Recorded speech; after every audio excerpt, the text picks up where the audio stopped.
So Julianna Pena, post fight with Kayla Harrison, did an interview with Ariel Helwani where she talked about some of the pre-fight injuries that she had to deal with. And this got I don't want to say mixed reviews from, the fans. I'd say it's kind of one-way traffic for how people perceive this. A lot of people are annoyed. They're pissed with Pena here because they look at these as just like pathetic excuses. But I don't know. I feel like my perspective on this is different. But let's just have a listen to what Pena had to say. Let's just walk through pieces of this interview step by step, and I'll break some of it down. I already watched the full thing, so if you didn't watch it already, you don't have to, because we're going to discuss it in this video. So let's just start. I'm not going to go through the entire thing. I might skip some parts, but let's just start here. Level going into this fight. It was well documented that you were an underdog, and it was rare to be that kind of an underdog as a champion. How were you feeling, though, as you were preparing for the fight? Not great. And as you know, and a lot of people kind of flip me crap for this, I've been doing this since 2008. I think I have dislocated, broken, and torn every ligament in my body. I was plagued with several injuries leading up to that fight, and it was not a good camp for me in that sense because I knew that I was going into the fight with a pretty severe handicap. So bad that you thought about not fighting? It crossed my mind, but it was not bad enough to the point where I would have to not fight because I knew I was going to be able to push through. But I think it's a funny thing that my coaches probably didn't explain the severity of the situation to me because otherwise I probably would have thought more heavily on not competing. Do you regret competing?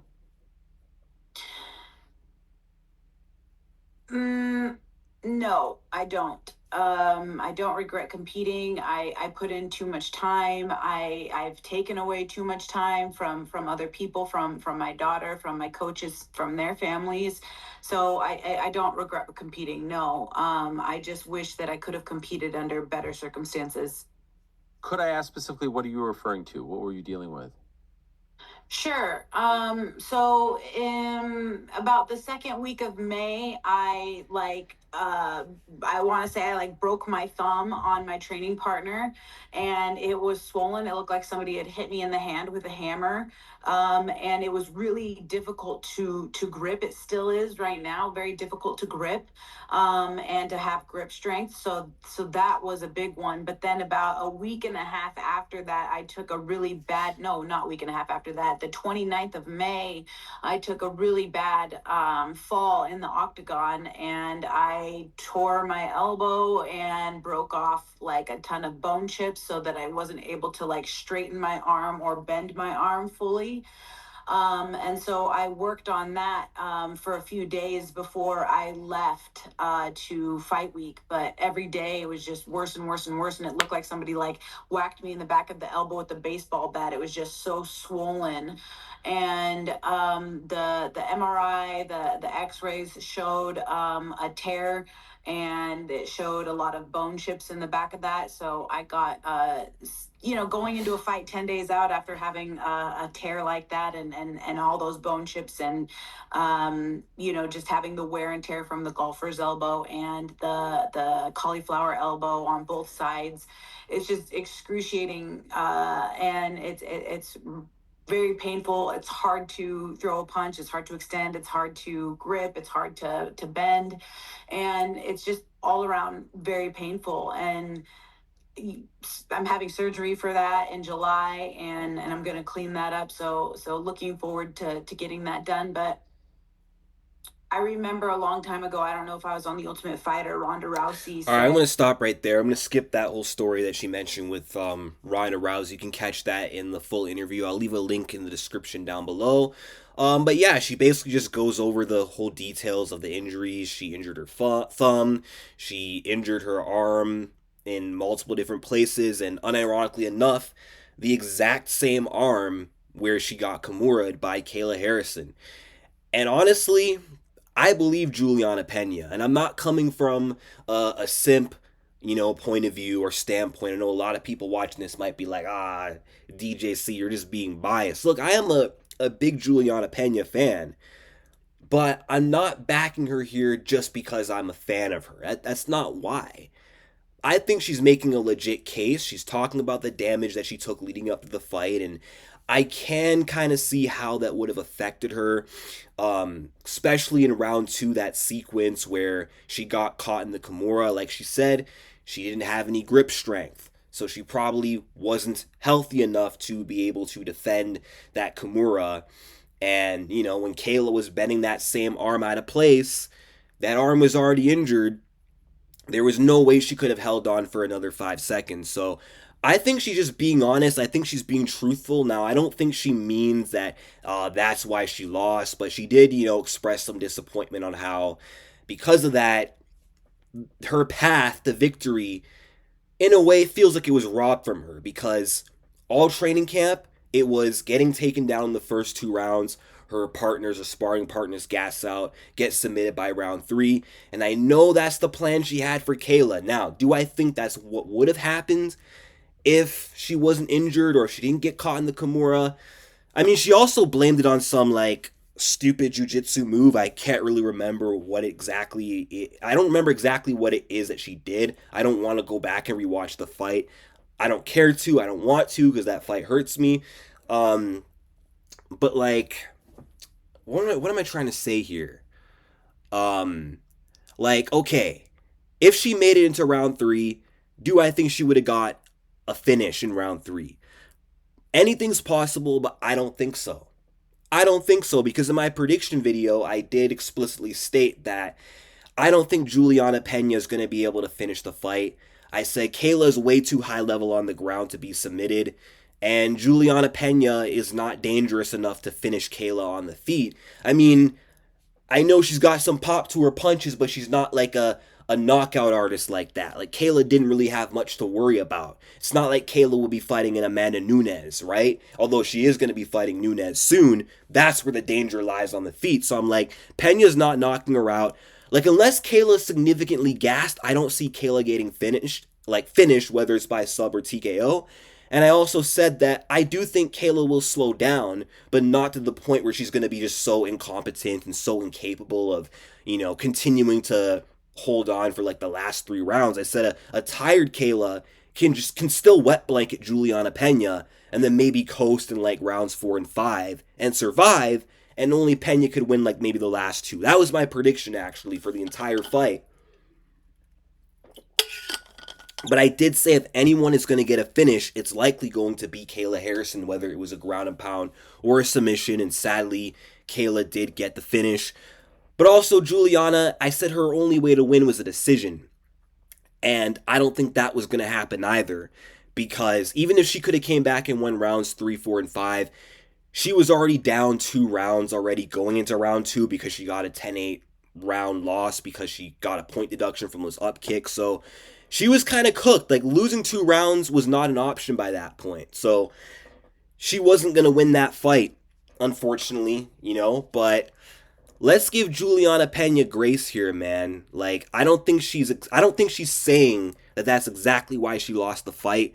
What she's trying to say is that she wishes she could have been healthier. She wishes she could have competed under a better set of circumstances, which could have given her a better chance to follow that victory path. If she was saying that that's exactly why she lost, she would have said that I do regret competing. But the thing is, she's saying she does not regret showing up. She does not regret competing because she's showed up injured before and won fights compromised before. Nobody shows up to the octagon 100% healthy. Now, here's where I gotta disagree with Pena here. Let me just like fast forward to this part. Mess it up the third time. I don't know. Third time's a charm. We'll see. You did post afterwards that you were calling dibs on the winner of her versus Amanda Nunes. Do you feel like that's going to play out in your favor? Do you feel like you will get the winner of that fight? Well, No. Amanda and I were 1-1, and I still feel like there's some unfinished business there. And Kayla, I would love to compete against again, with a camp where I'm not going in there like a bag of bones, trying to put them together with duct tape. So that would be best case scenario. But I'll definitely be there cage side, watching them do their thing when they get ready to go for sure. I'm curious. Yeah, but you're not gonna get the winner of that. Come on, Pena. Like, be realistic. And she's saying like, oh, me and Amanda were 1-1. We got unfinished business. Sometimes, Pena, you gotta know when to say when. That Nunes trilogy is not written in the stars. It never was. If it was meant to be, it would have happened by UFC 289. Clearly, Allah had different plans. You two were never meant to fight 3 times in a row. It was always meant to be left 1-1. Fight 2 was enough closure that we needed. Nunes wasn't herself the first time. As much as I hate to admit it, she could not beat Nunes at her best and probably never could, and we saw that in the second fight. So it is what it is. I feel like a third fight would just be extra unnecessary punishment against Julianna. And she's not in a position to fight Nunes a third time. I said the only way she's going to get that trilogy back is if she beats Kayla. That sets up a huge rubber match, but that ship has sailed. Even if she comes back and beats another contender, that ship has sailed. I don't see that ever happening, nor do I see the outcome going any different. And as far as Kayla Harrison, she's saying, oh, I would love to show up not being like a bag of bones, and I'd like to fight her healthier this time. Look, the last fighter to complain about showing up injured and saying this time will be different because I'll be healthier, I won't have an injured back or injured hips or injured shoulder, was Sean O'Malley.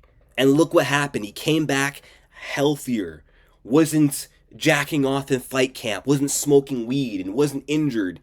And he got beaten worse the second time, and he got submitted inside 3 rounds by Merab, who's not known for submissions. So injuries or not, I don't think that's a fight that Julianna is ever going to win, whether it's against Nunes or Kayla Harrison. Those are 2 myths. Those are 2 legends. Those are like 2 deities of women's MMA that just aren't going to be touched, let alone lose to Julianna Pena, except Nunes that one time. If any of them are going to lose, it's going to be to each other. If Nunes is going to lose, it's going to be to Kayla. If Kayla's going to lose, it's going to be to Nunes. But whether she's healthy or not, I don't see her ever winning that fight against Kayla Harrison. I feel like her one shot was that first fight. That was her chance to prove everything. And she had her chance, and she blew it. And I've always said Kayla was a bad matchup. So I don't think she'll beat her, but I don't think she's in a position right now to say that I can get a rematch just because, oh, I was injured the first time. That's not good leverage. Defending your title at least 3 times, being champion for a long time with multiple defenses, that's enough leverage to say I deserve my next fight to be for the belt, no matter who it is, after losing the belt. Those are my thoughts, at least. I mean, I can give Pena grace for, coming out with her injuries and being honest and stuff. I'm not going to give her crap like all the other haters. Like, people just love to hate Julianna Pena, man.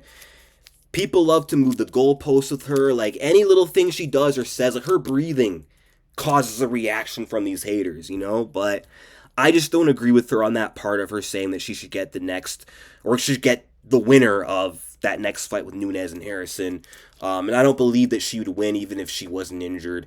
It might let her survive longer, maybe. But yeah. But let me know what you guys think in the comments. And yeah, stay tuned for the next video.